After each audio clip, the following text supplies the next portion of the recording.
Obviously, gentlemen, I understand trying to not focus on the past or unproductive things, but this is a very serious issue involving his team. What do you think about what Mike McDaniel just said there, Stephen A?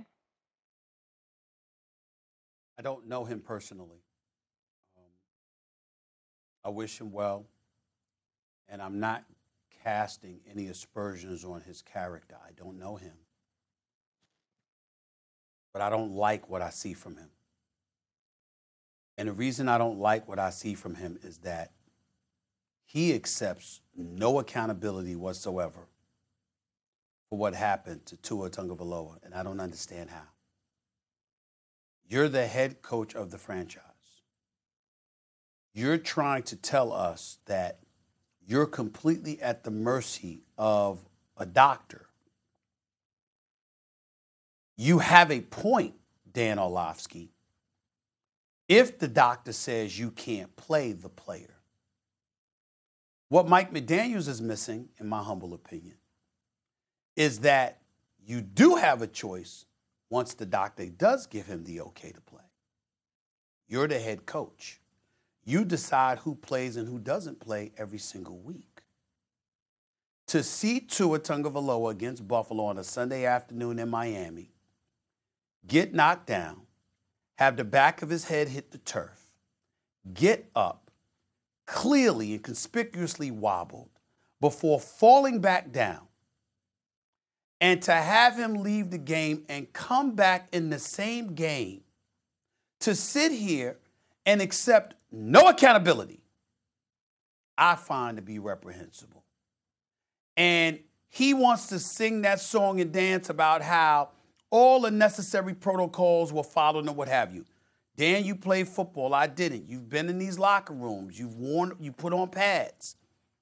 You know better than me that when things like this happen, players run across other players and they witness stuff like this, and they'll say, yo, this dude ain't right. He don't need to be in the game. Right. Okay?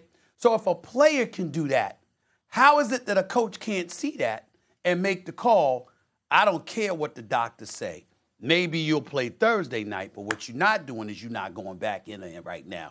We're going to evaluate you because this looks really, really bad. I understand. It's a big-time game. It was important.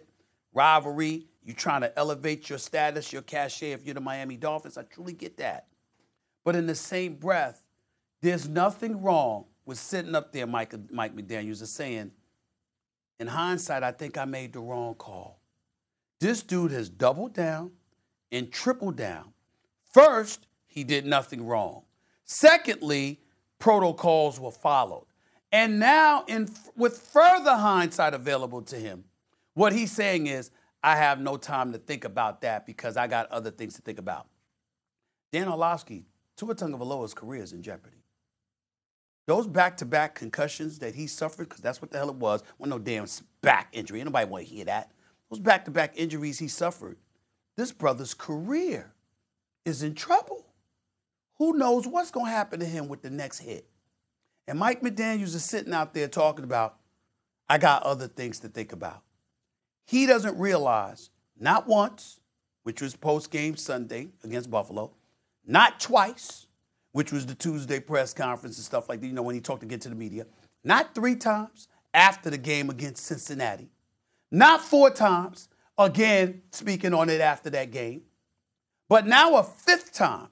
This guy's had at least 5 opportunities in front of the microphone to modify and alter his level of thinking, and he doesn't seem to get it. That scares me. It really, really does. Somebody need to say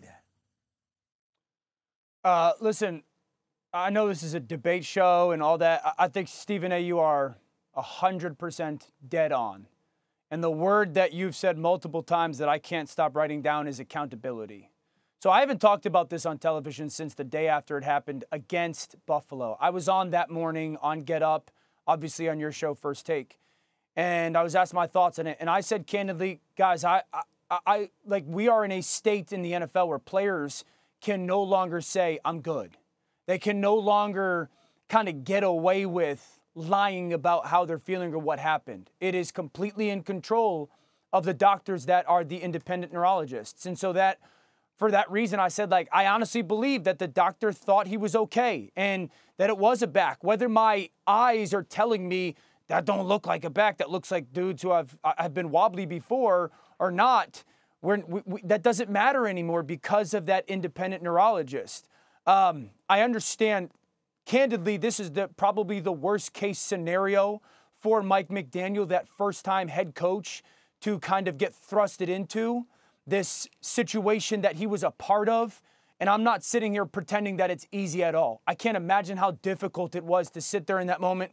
What's going on? The doctor's telling me he's okay, all that. But I do think accountability in it matters because, and I say this to my kids all the time, don't be like everybody else. And football coaches, and I'm sure Mike is like this, are notorious for saying, we got to be different. We're the new standard. Let's do it our way. And I do believe it's the opportunity for him to sit there and say, like, listen, I can't spend a ton of time thinking about this because I have a duty for this football team, but I am absolutely better at my job because of that, and I will handle it better moving forward.